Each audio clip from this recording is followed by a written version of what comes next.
Good afternoon, everybody. Welcome to the webinar. I'll talk a little bit slowly as some more people are entering the room. My name is Wendy Mitchell. I'm a contributing editor at Screen International, and Screen is thrilled to be partnering with the Marché on this webinar. We're going to be talking today about the future of distribution across all streams. Quite a big topic. No pressure, everybody. Thank you for those of us who are joining us live. I know it's been probably a really busy and tiring week at the Marché with lots of meetings and seminars. So we really appreciate you tuning in now, and hopefully some other people are going to be catching us on catch up. So just a reminder that the Q&A button is open. So if you have a question for the panel, please ask it at any time. You don't have to wait till the end. And as we have time, we'll get to those questions. So we look forward. It's great to see so many people just streaming in the room. Wonderful. Thank you so much for joining us. We've got a really expert panel here looking at various points and various perspectives across distribution. So I'm thrilled that we can welcome Jan Majewski, who is CEO of New Europe Film Sales. He's based in Poland. He's busy wheeling and dealing this week at the Cannes Marché. We have Imran Islam, who is Senior Manager of Digital Sales for the UK and Ireland at Studio Canal. Welcome, Imran. We have Neil Block, who is Head of Theatrical Distribution and Marketing from Magnolia Pictures in the US. And last but not least, Mathieu Robinet, who is President of the Drive-In Festival in France, and also does some other work that maybe he'll tell us some more what he's got cooking next. I wanted to start maybe at the start of the value chain, really, which would be Jan. So we'll talk to everybody in turn. Jan, just wondering from a sales perspective, obviously this is unprecedented times. Nobody could have predicted this when we were even in Berlin that things would get like this. So for your active films, some of whom that would have already done deals, been at festivals already, done some deals to come out this year, what's happened to those films? Are some of those distributors moving releases online? Or are they holding them back? What's happening? That's a good question. I mean, it's a mix. So we had actually an interesting case with a couple of movies that we had a media selective group on. There was two Icelandic movies, The County. This is the new film from the director of Rams, and A White Day, which was in Cannes last year. And we had both, and actually same with the Corpus Christi, our Oscar nominee this year, the Polish film. So some distributors went online, and for example, like Curzon went straight to DVDs, to VOD with the County. But I think they were kind of uniquely positioned to do that with a kind of strong brand that they have as Curzon On Demand, and that was really useful for them. And same with Film Movement for Corpus Christi and White Day. They have their own VOD platform, and I think they also did something with Lorber for this marquee digital cinema kind of initiative. So that was interesting to observe, and we were very open to allowing all that. I mean, we are an independent company. We're not very corporate. We want to get the films out there, and I completely understand. I mean, we don't. I guess Mathieu, you can talk about it later. I mean, like France does have like a whole legal structure which has the windows and is less flexible, and people are kind of used to certain ways of working.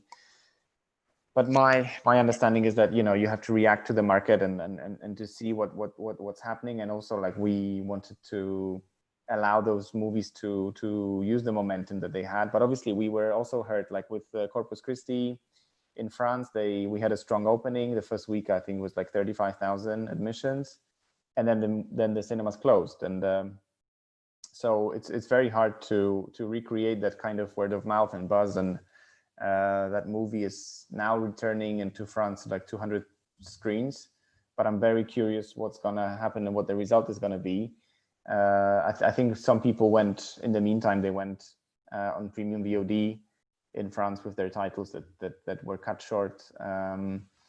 So we had a case in Poland as well with the new film from the director of Corpus Christi called The Hater, which opened on like a week before the lockdown, and they went to premium VOD like a week later, and I guess they were the most successful VOD movie ever. But it's still, I think it sold like 200,000 copies, but that's nothing. That movie would have made like 1 million admissions, you know. So it's nothing compared to the cinema, and I think it has been for many years. It has been our main source of income, and it still is. So I think we're all hoping very much that the cinemas will return in that sense. And I guess, you know, for the kind of movies that we do in terms of like foreign language discoveries, I guess it's different when you have, you know, genre movies or something like that. Embarrassingly enough, there was also, because I'm here in Warsaw, so there was a big news last week that like there's a really awful Polish movie called 365 Days, which is like this erotic movie, very bad, which is kind of openly kind of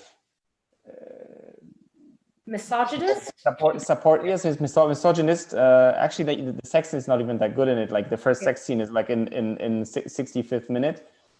We were watching it with my wife, just trying to figure out what the hell, and the first sex scene is like minute 64. You know, so it's very boring.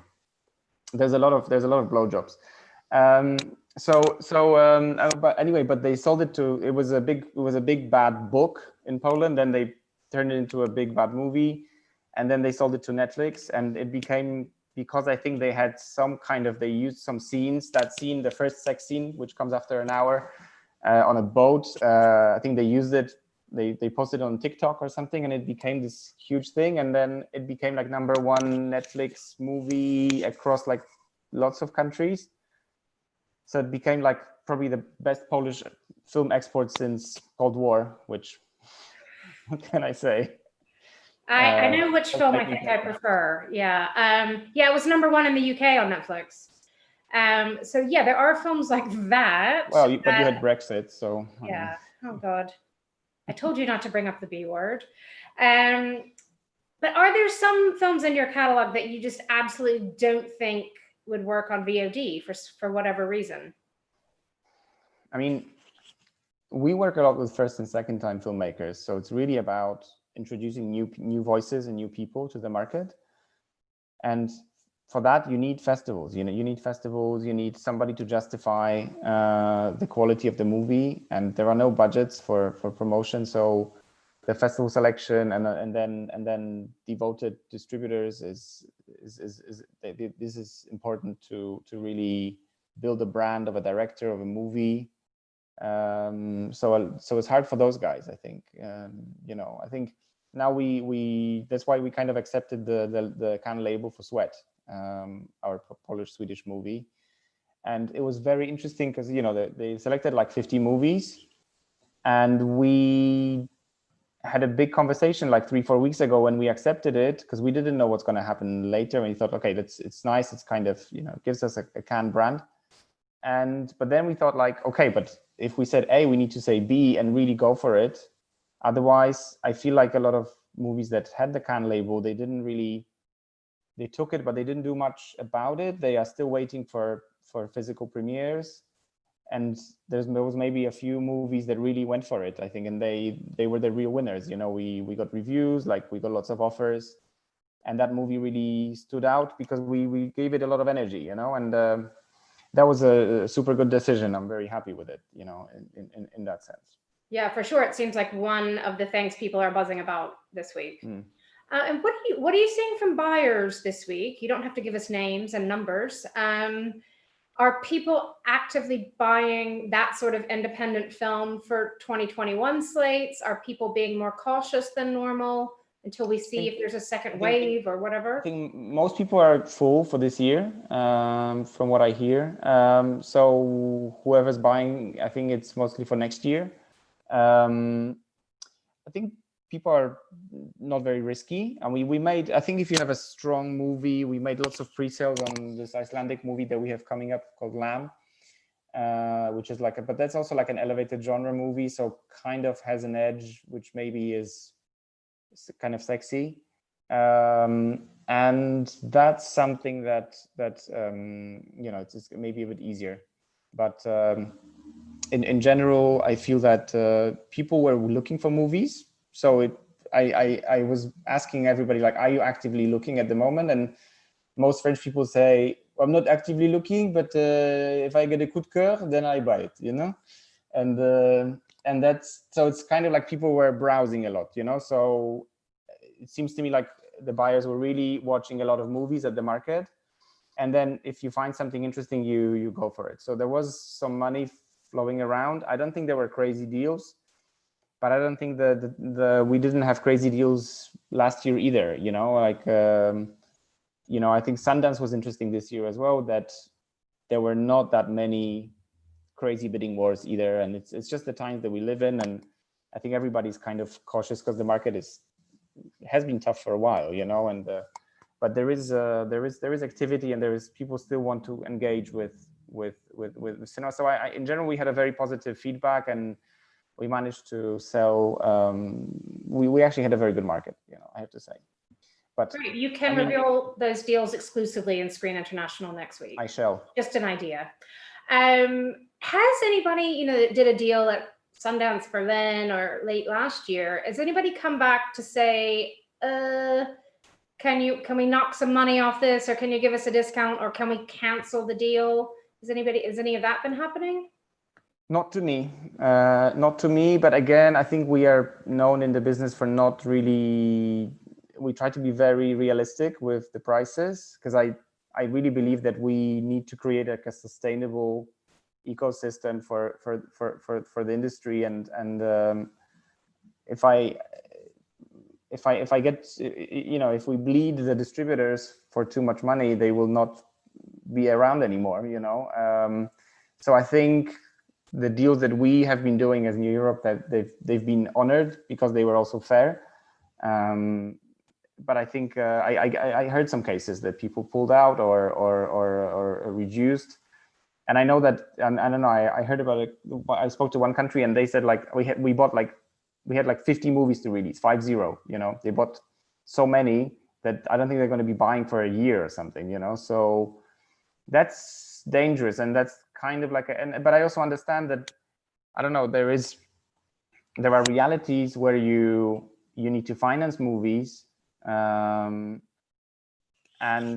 I guess, like, there is I don't know, some French sales agents or UK sales agents or US, there's a lot of money involved, and it's, the producers expect these people to come up with a lot of money, so I also understand that, they also ask for a lot of money from distributors, and then it becomes a problem, because it's just the way that the films are financed, and it's a risky business, in that sense. So I'm sure there were cases like this.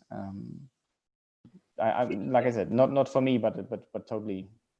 Yeah. Okay, that's good to hear.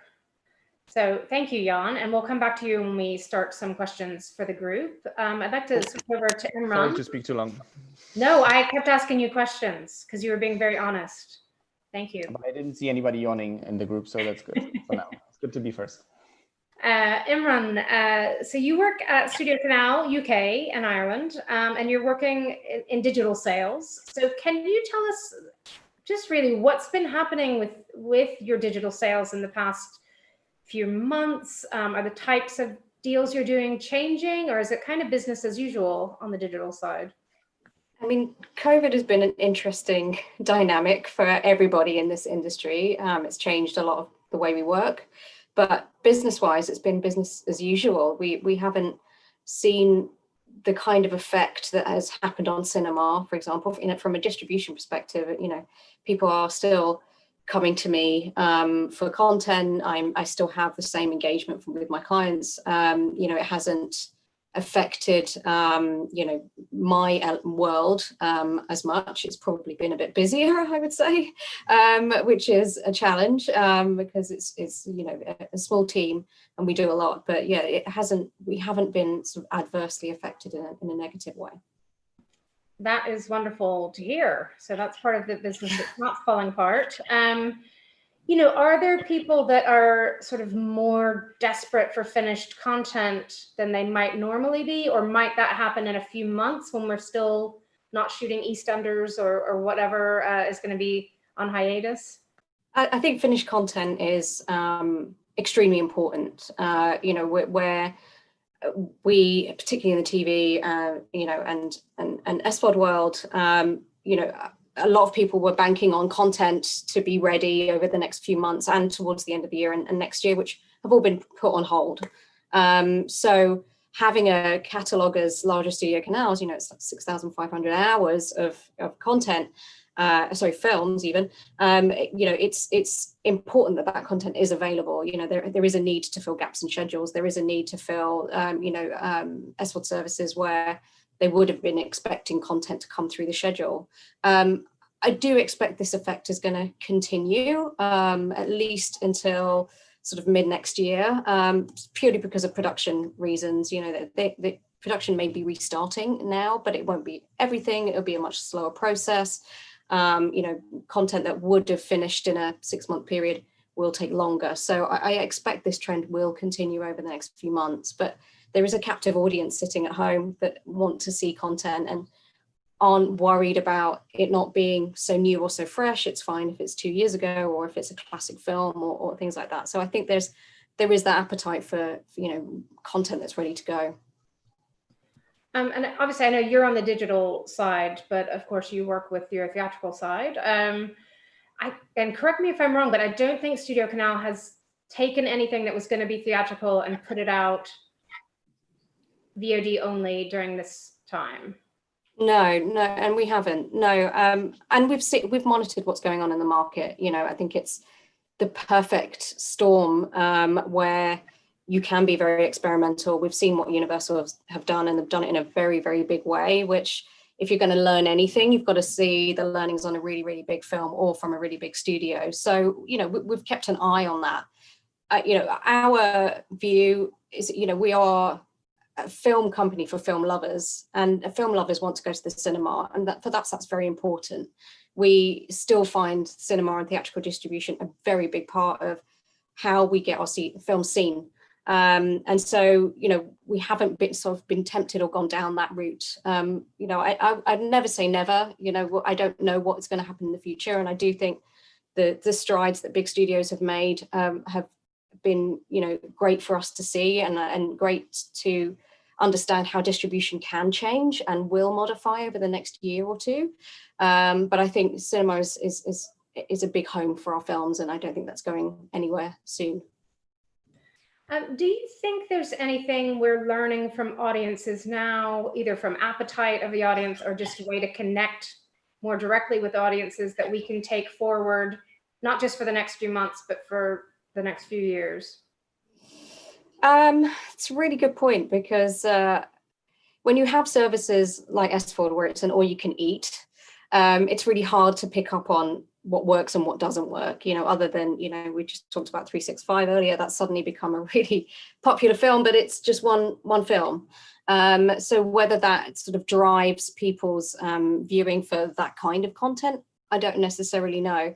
I think, what is important is content is available, it's snackable, it's bingeable, it's available for longer than a week, shall we say, so that they can come back to it or watch it again a few times. I think those trends we've been seeing for a number of years with, the strength of Netflix and Amazon. That trend hasn't gone away. It's strengthened, if anything, in this sort of past few months. Whether that trend sort of relates directly to genre and things like that, I think that's really hard to extrapolate. Netflix has their top 10, but it's really subjective to the time, what launched on a particular day, or this is the new thing this week. I think their focus is really on things that they can scream about for themselves, but whether that screams about the UK market may not necessarily be the case. We'll see what's going to happen too when UK cinemas start to reopen next Fingers month. crossed. Yes. Very soon. Good luck to everybody doing that. I'm going to go next to Neil. because Neil, Magnolia has pivoted some releases that you earmarked for theatrical and gone online with them when cinemas have been closed. So yeah, just wondering what you've exactly been doing and how it's been working. So we had a couple films that were in the middle of their theatrical releases when theaters started to close. We had a documentary called Once We're Brothers, which was about the band that had opened in late February. And then we had a Romanian film called The Whistlers, which opened the following week. And Once We're Brothers had already been on a couple hundred screens and had sort of played itself out. The Whistlers had only really opened in New York, LA, and a couple other markets. And these were both films that we really needed a theatrical component to. These were 90-day standard theatrical releases. So when theaters started to close down, it was okay for Once We're Brothers because we had pretty much finished our release. We were kind of at the tail end of it, but Whistlers was really just getting started. And Whistlers is such a great movie, and it needs reviews, and it needs champions, and it needs theatrical audiences. So we were not going to have that, and we knew that postponing the release really wouldn't have worked, because who knows how long you're going to postpone it and what other films are going to be in the marketplace once theaters reopen. It was too much of a crapshoot, and we had spent too much money already, and we had made this investment. So we, like a number of other distributors at the time, kind of struck on this idea of virtual cinema. And I'm not sure how widespread that concept is in other territories, but in the US, a lot of distributors have been doing it. So for those that aren't super familiar with the idea, essentially we create what really are mini transactional VOD platforms, like micro TVOD platforms for each theater. We'll create a unique landing page for each theater where their patrons can rent the film, and then a percentage of the net proceeds will go back to the theater for every rental generated through that page. So we started it. It was sort of a two-pronged kind of idea. One was, let's try to extend the lives of these movies while people are still aware of them and they're still kind of reading about these movies. And also, let's try to help the theaters a little bit by giving them a way to fundraise, essentially. So we kind of figured out this rev share concept. We thought that maybe a couple dozen theaters would maybe sign on, but I think because it's such an easy concept and it's such an easy process, we've had over 400 theaters that have come on as part of it, including a number of big chains that we wouldn't have expected. Not AMC or Regal, but Draft House and Studio Movie Grill, which is a Texas-based chain, and some other medium-sized exhibitors in the U.S. So the process is easy, and there's nothing that the partners have to do except send out this link to their patrons and message it out, and then drive revenue, drive sales. So when we started that, there were not a lot of other films that were part of this virtual cinema ecosystem. And so the returns were pretty good. It was modest, but it was still, quite a bit of money for a couple of these movies. Then as Jan, do you want to jump in there? Just a question. Did you have software for that already, or did you have to quickly come up with something? We went through a whole crazy process of trial and error for figuring out how to do that. At first, we started with a video backend platform that was terrible. We found out after the first week that it was an untenable way, and so we switched to VHX, which is Vimeo's OTT, and that was a much easier platform. It was also easier for UX because people kind of understood that the Vimeo platform. And now we've switched over to a program called Eventive, which does a lot of the same stuff. And there's a lot of film festivals actually that are now using Eventive's platform too.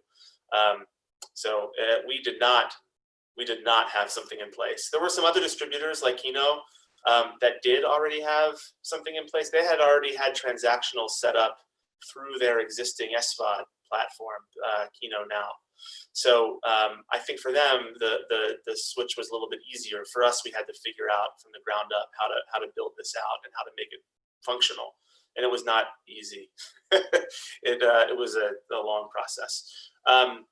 So it worked pretty well for those movies. But then as other distributors started to catch on to the idea, because it's a pretty simple idea and it's easy to market, I think that the marketplace just became a little bit too inundated with other titles.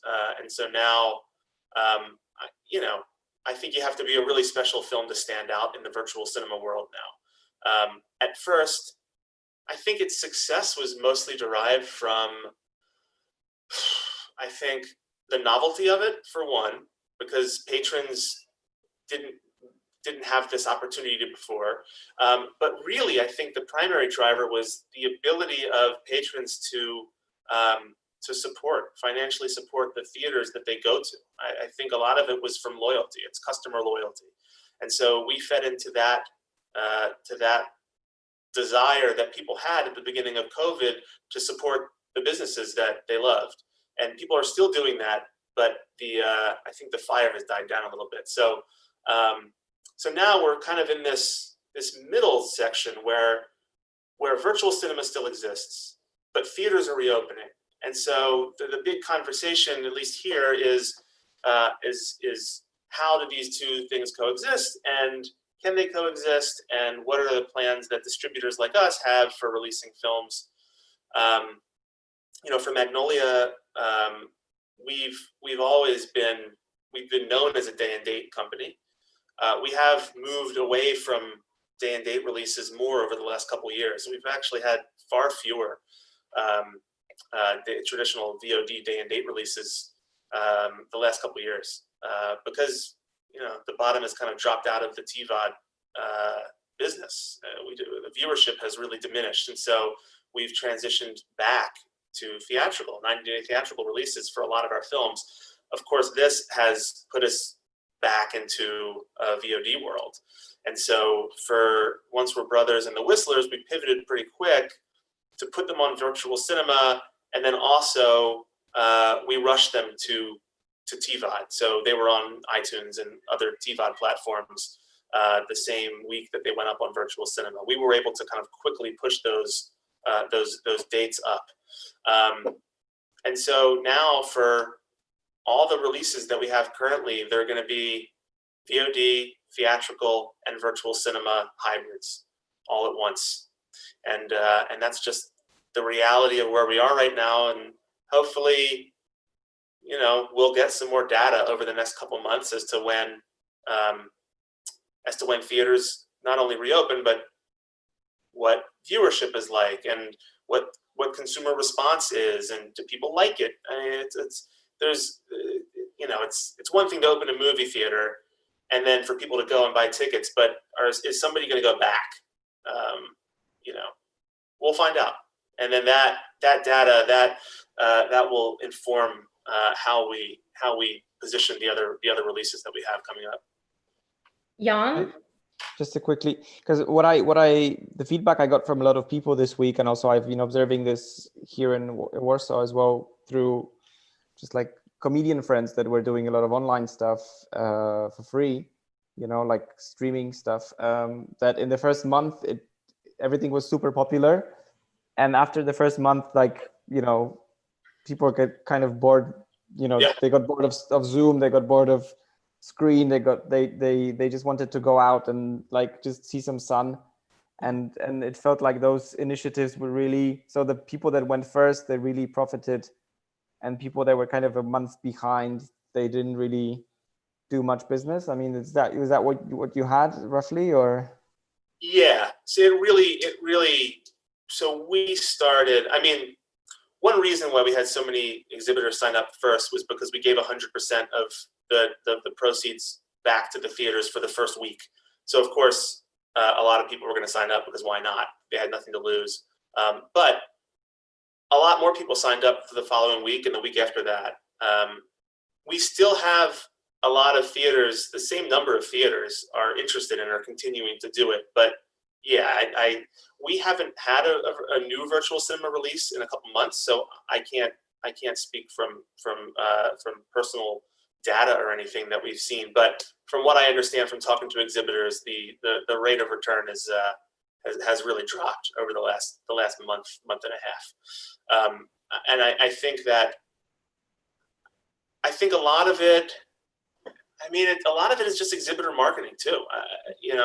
Theaters. This is a new concept for theaters too, and so how the theaters choose to market these films. I mean, do they highlight 2 films a week, and then the rest of them are just sort of existing there, or do they only carry 2 films a week, or do they just carry whatever and let people kind of go through a long menu?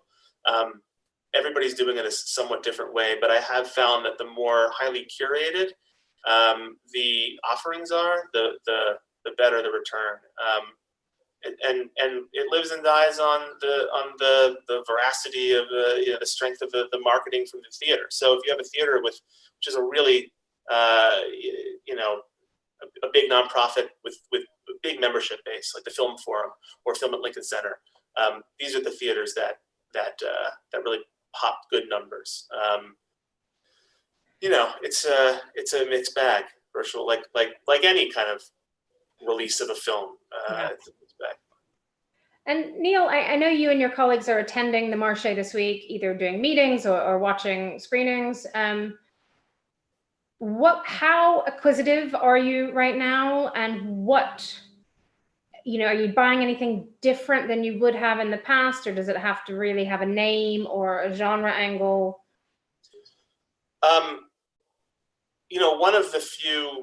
One of the few genres that haven't really gone, that still have decent viewership on TVOD, which is a genre film. I mean, genre films in general. And so, of course, us and a lot of our competitors, we're always looking for really good genre titles. But I don't think now is the time to really go and make big risky moves or come out of our comfort zone. So, we have acquired some documentaries and some genre films over the last couple months, and we will continue to do that. And as always, our strategy is if something's available and we feel like we can make some noise with it and the price is reasonable, so I don't think that this has really changed. COVID hasn't really changed our strategy, except we're perhaps more risk averse than normal.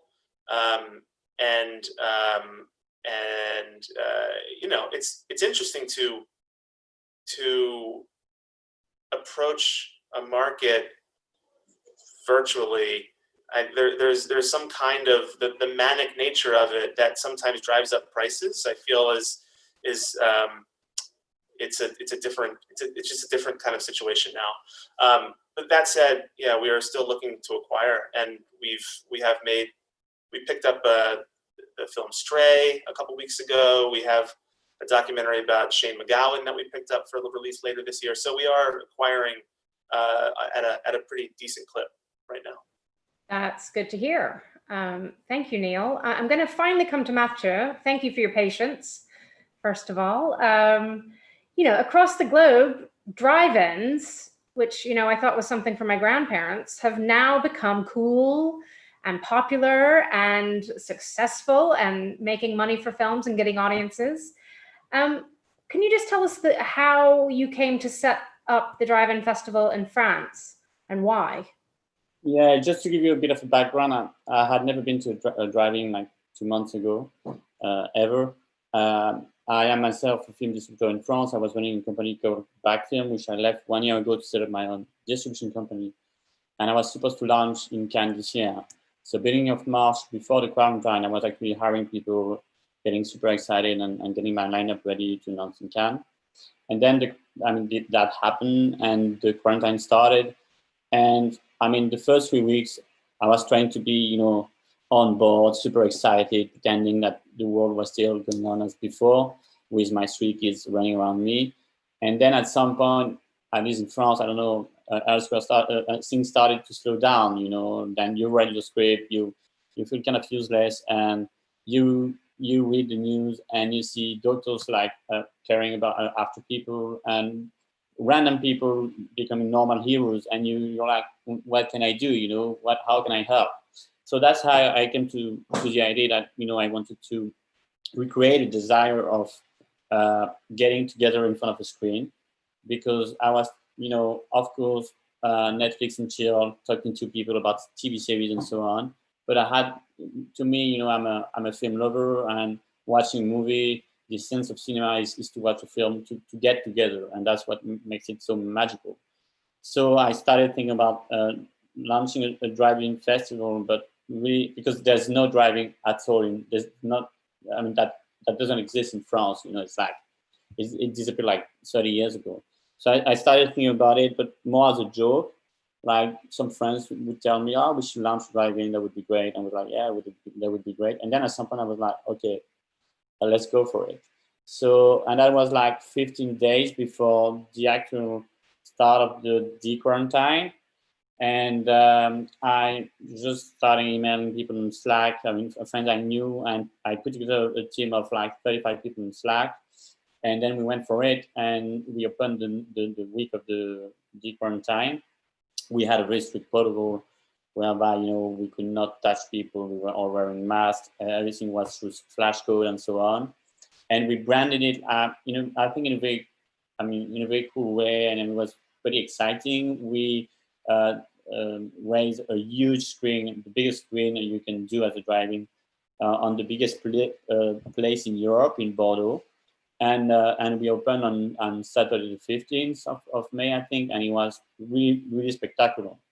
And because of that, we got so much media attention, because you would open the news and you would only read about death and horrible stuff. So everyone came, and we got a bit like, you know, overwhelmed by all that. But the cool thing about it is that we only screen art house films, and we sold out with, you know, only 30-year-old kids coming up to watch The Red Turtle, Tomboy, or Whiplash.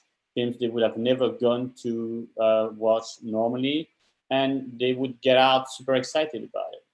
So that was really exhilarating, and really, you know, I was really hopeful when I saw that there is a future for us to reconquer some audiences that you think you lost on the platforms, with new ways of approaching them.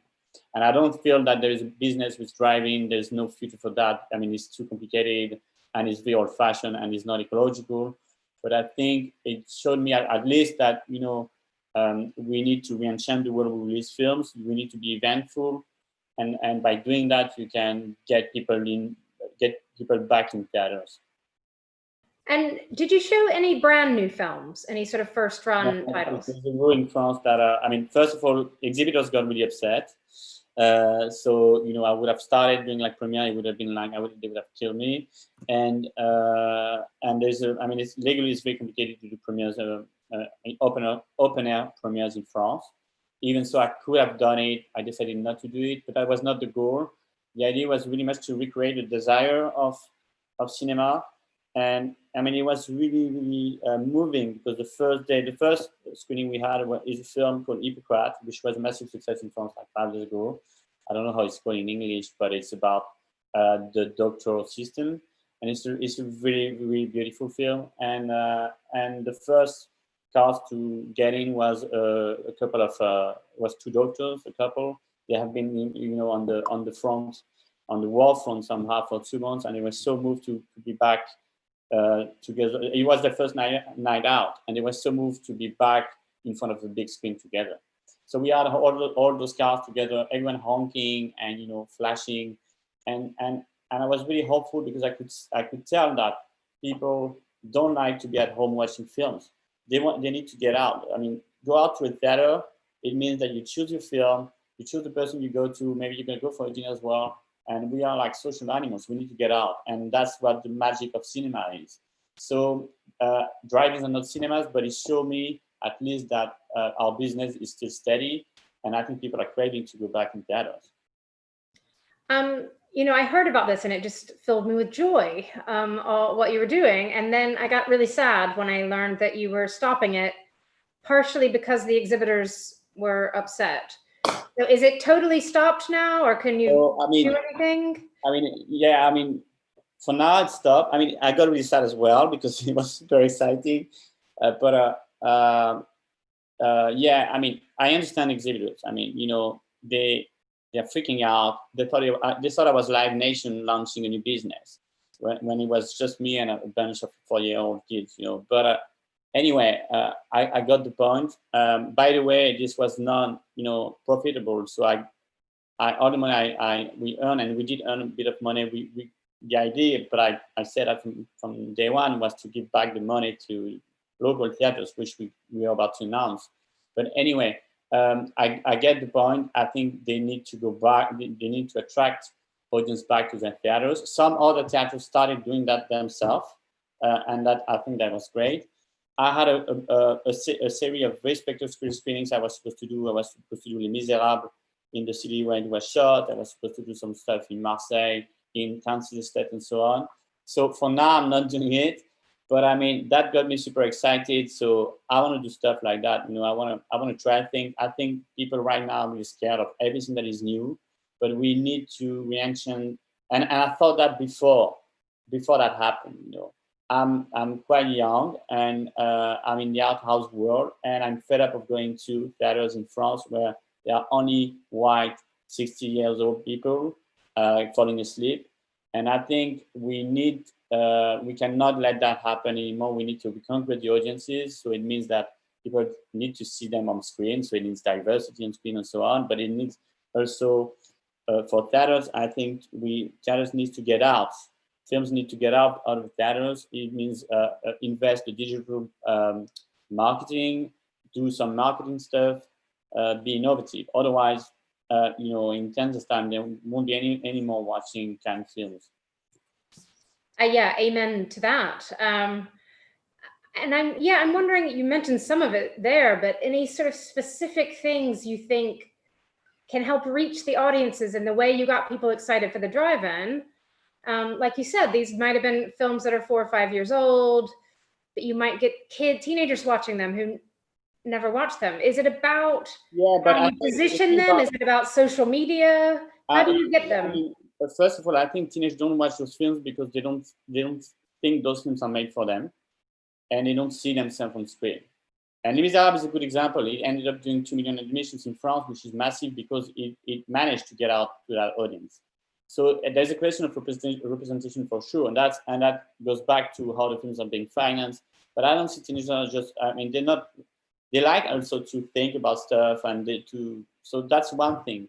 And then I don't know. I mean, actually, I know how it is in other countries as well. I guess it's the same in France. You try to get the reviews in. You try to go to France. It's simple. You're not how distributor. You want to go to Cannes. You want to get the reviews in, and then you want to have like special newspapers that are good for that certain audience, and that's it. And I've been doing that for years. I release art house films. We won the Palme d'Or with the Square, and I did that shit. But I'm fed up with it because there's no. You don't reinvent yourself. So everyone is bidding on the same film. Yann can tell you about it. I'm sure he's got he knows which film for which French buyers are going to go crazy for, and they will do the same marketing. Like, I'm not anymore impressed by a marketing campaign in France, but I did, me included. Never ever I'm like, wow, this is good. It's just the same graphic designer, the same boring shit. And I think because of what happens now, the art house agencies may stay away from the theaters for quite a while. I mean, my parents, they're 80 years old. They are big film lovers. They won't go back to theaters for a while. So we need somehow to get out, get the people, and to get the people in. And to do that, you use digital, you use marketing stunt, and that's more for exhibitors. I think you create a brand. You need to create an audience that follow you, and most exhibitors in France. I mean, I hope they don't listen to that right now, but I mean, they don't curate. They just wait for the film to get in, and that's it. And I think they need to create the audience, and they need to get an Instagram account. They need to do events, and people then will go to the cinema without even knowing what's on screen. They would just go because they trust their local exhibitors, which was what they were doing in the past, but not anymore. Now you go to a multiplex in France, you have 12 films, you don't know what to choose, and that's it. And that's not in my view, how you should operate when you are an exhibitor. And when you're a distributor, you should bring campaigns to your local theaters so that they, you are in the same boat and you get the audience in. And I think, so I'm launching the company probably in September, and I'm super excited right now because for the first time, there's no Cannes. And each year, everyone is like, oh, we go to Cannes, but everyone wants to go to Cannes and so on. And for now, okay, there's a label, and no offense, Jan, it's great to have the label, but it won't be the same, and all the films will be equal. And so the distributors and the exhibitors will have to get the shit out. They will have to be creative and inventive to make those films appealing to the audience. So we'll see. I think I see a lot of opportunities here. And I don't want to sound cynical, but I think it is an exciting time for all of us. Yeah, I don't think you sound cynical. I think we're excited to see what your new adventure will be in September that maybe is taking some of these ideas that you're talking about and shaking things up. Hopefully, I don't want to create too much expectation, but we'll still be arguing with the directors about the color of the font on the poster. Okay. Great. I'd like to open it up. A friend said that poster really is nice. Not my friend really likes this poster, not your poster. Oh, well. Speaking of posters, there's been a question that's come in for Neil about, all these theaters you've been working with. Did you create specific assets for them? And if you did, I guess that had to be for everybody. You can't start doing bespoke for each cinema.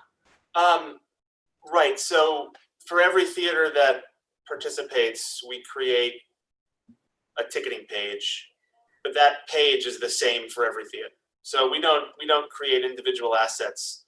We put the marketing in the hands of the exhibitor. It's really up to them to message what we're doing and to reach their patrons. They know how to reach their audience better than we do. So we're not trying to reach a broad demographic.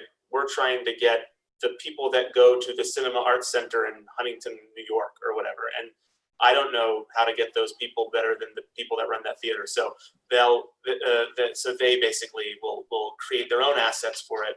But we have general social assets that we create for this, and then we create their pages. Yeah.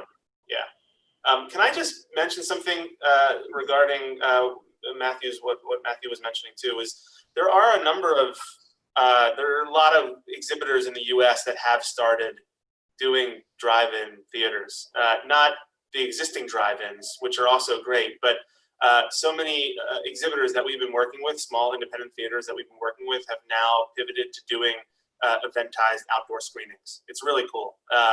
So you have some brothers in arms in the States. Yeah. Do you all think these? Do you think these drive-ins are going to last past COVID? Some will, of course, but So drive-ins. Obviously, the drive-in business in the U.S. will continue because they always continue. But I think that, I'm not an exhibitor, but I really feel like the exhibitors have really liked doing these pop-up drive-ins. It does take a lot to put on, and they're probably net negative ventures for them, but we have this documentary coming out next Friday about Representative John Lewis, congressman here in the United States, and we're doing a drive-in Atlanta. We're doing one in Birmingham, Alabama. We're doing others all over the country, and those things, a lot of them have sold out already, and so I feel like there is an opportunity for theaters to continue these after COVID measures. It just remains, it remains to be seen. But I think that they should. I think that their patrons are really enjoying it, and it's a new concept. And there are so few new concepts in exhibition that they should continue them if they can. I would support that. For sure. Yeah, what I'm hearing, especially in the UK, is that everybody's excited by the novelty of this right now because it's not really a UK tradition.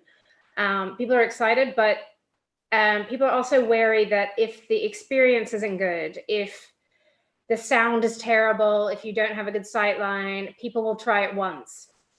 So But you've that's got to get the what tech happens. right. I mean, it's not a steady business, and you don't go. We're not going to end up going to driving for the rest of our lives, you know. And I know you go for the experience. I mean, most people go with their girlfriend, and we had a lot of sex happening, so that's one thing. And but you don't go to. I mean, the quality of sound is not so great, even though it's quite enveloping. It's quite amazing. Whiplash. I would advise you to, if Whiplash is playing, you go for it because it's crazy. And I shouldn't say that, but maybe better than in theaters. But there's no business. But I don't know. It's a way to get out for now, and I think it's fun to do. I'm really shocked that the quality of sound during sex in France is terrible. It's shocking. They haven't watched 365 Days yet to learn a few things. Yeah. We're getting some other good questions in. One is for Neil from your friend Marija Silk, who says, "Hey, Neil, are most of your viewers still in the major cities like New York and LA, or are you getting sort of further reach into the heartland or something right now?" I mean, it's all kind of relative. Like it's, yeah, the bigger theaters, the ones that have the most members, are the ones for virtual cinema, at least, that drive the most rentals. It's you know, but then there will be these outliers, you know, in some markets that just do a really great job of marketing this program and have pop big numbers. But I would say that it still falls along the same lines of the normal theatrical. There's not been like one, I don't know, like Midwestern independent theater that we've never heard of before that ended up pushing 300 rentals or anything. That just hasn't happened. You know, I think you know, however, so this documentary that we have on Friday, in addition to just doing virtual cinema with theaters, we're also doing it with the NAACP. We're doing it with the United Negro College Fund. We're doing it with Color of Change. There are a lot of large U.S. nonprofit organizations that we'll be working with on virtual cinema, and I would imagine that because their reach is so much broader than our beloved exhibitors, we'll see a larger spread around the country. I hope. Actually, to Matthew's point, you know, before about how to get more people engaged, this is, you know, Neil, this is a really great example where you're partnering with, you know, worthy causes who have a huge following, who may not have watched a particular film or been interested in a particular author, and you get to connect them with a completely different genre or things like that. You know, these are initiatives that I love hearing about happening in the industry. Thanks. Yeah, we're excited about these partnerships. We'll see how they go. You know, the film has to be high profile, I think, for this to work now. And you know, I think in this world, publicity, in this world of releasing films now like this, I think publicity matters more than it really ever has before, because people are reading so much more and they're not out seeing trailers play in front of films, and they're not seeing movie posters at their theater. So, you know, you have to really push harder. And so some of these initiatives with some of these nonprofits are a way to try to cover that, those spaces. So. We've got another good question. It's an obvious question, but I'm glad that Mark Lund has submitted it, saying, you know, theaters are reopening or they're planning to reopen. What kind of interest do you think we're going to have from the consumer? Are people ready to go back to the cinema full-heartedly? Depends on where you are. I can start. Yeah. I mean, because I think we are the only country that reopened here in Poland. So the cinemas, the art houses have been open for like 2 weeks already. I'm not sure if there's like a capacity issue, maybe 50%. And the numbers are tiny, you know, for now. The weather is good. People kind of feel like they've been locked in for a while. So I just think it's a transition period. You have new releases? Sorry? Do you have new releases or just No. No, it's mostly stuff that's coming back. So for the, and also like those the small art houses, they reopened, and the multiplexes, which are usually in malls, they decided not to reopen because they'd rather not pay people. They pay staff, and also they didn't get the US movies, so they feel like for them it's not a good business if they don't have the new releases. So I think this weekend, the weekend that we just it's Friday. Jesus, when did it happen? I thought it was like Tuesday. Last weekend, one multiplex chain opened, and it was pretty empty. So people are kind of getting used to it, and you have to wear a mask. I mean, people are kind of used to masks here. We don't have this. Most of us were born in a totalitarian state, so we're okay following some orders. So people don't have an issue with masks. Last weekend I went to see Baby Teeth with my wife and my mother-in-law. We actually bought 6 tickets because we booked 3 for 8 p.m. But then we decided that we don't want to wait, so we went to another cinema at 6 p.m. But we couldn't return them, so we supported the cinema. But there was maybe 10 people, and that was like a advanced screening. So there was like a movie that hasn't been released yet, So yeah, more like a preview. Preview movie, So nobody's taking a chance of like most stuff that's in is like stuff that it was stopped by COVID, but there's no excitement, like the movie that I was talking about, The Hater, which opened on like 150,000 admissions the first weekend, then it was stopped. Now, I mean, then it went to VOD, and now there is like. It came back, but there is no interest like that. It's quite different in France because it opened for the first time on this Monday, and the numbers on Monday were pretty good. Then the weather got really hot. But there will be next week and the week after new releases and some pretty big films that people are waiting for. So it will be interesting to see whether the audience picks up on that or not. But then everyone is waiting for the US films that tracks the market to be released. And the announcement that Tenet was being pushed back yesterday, overnight to August, was a big. Put the exhibitors in despair because they are in that position where whether they're not sure whether they should open or not. Without the traction of US releases. Yeah, and Neil, what do you think the vibe is in the US about going back to cinemas? The few exhibitors that I work with that have reopened have said that, like Jan said, it's very slow. There are a couple more remote locations and small communities that people are coming back and they're a little bit more comfortable.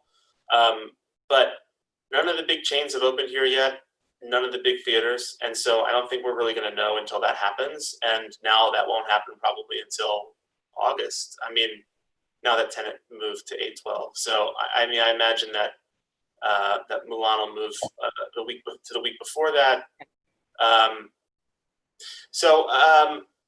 I don't think there's enough data yet. I know that the exhibitors that I talk to are doing it very, very cautiously, like 5 people in a theater, and because there's no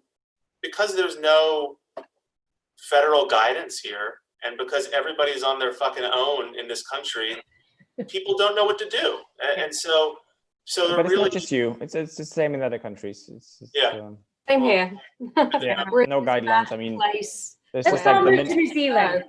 Yeah, New Zealand's done it well. Iceland's doing pretty well. Let's just let's just go. Yeah. So without they have one cinema. Then it'd be really busy. Without those guidelines, everybody's on their own, and nobody wants to make decisions that could endanger their patrons. And I understand that. So for we're going to be in some theaters next weekend for this movie, and we're getting all of the theaters to send us their health initiatives, and we're going through those to make sure that they're up to snuff, and we don't want to put anybody at risk seeing our films. So we're being really cautious about it too. Yeah, thank you for saying that. And we're running out of time here, but I think that's the most important message, that, you know, health trumps everything. Not that Trump, you know, but health is the most important thing, and we want everybody to stay safe. Of course, we want our industry to bounce back, but we want to do that in a safe way. And I have been really enjoyed hearing from all of you how you're working with the business and with audiences right now, even in strange times. So thank you for all the pioneering work you're trying to do. I wanted to thank the Marché for hosting this panel, and Alexandra, and particularly for pulling together such a great group of speakers. I don't know if we solved every question about the future of distribution. I don't think anybody can in an hour, but I think we did it. You did it. Yeah, let's say we did it. We won the lottery. Yes, and thank you to everybody who joined us. You know, there have been hundreds of people in here watching, which is really encouraging, especially at the end of this virtual Marché week. I think you've all earned a rosé. Hopefully we can all toast with a real rosé in Cannes next year. And then just on behalf of my colleagues at Screen International, I wanted to, again, thank the Marché, thank our speakers, and thank the audience. Everyone stay well and stay innovative. Thanks, Wendy. Thank you. Thank you. Thanks, everybody.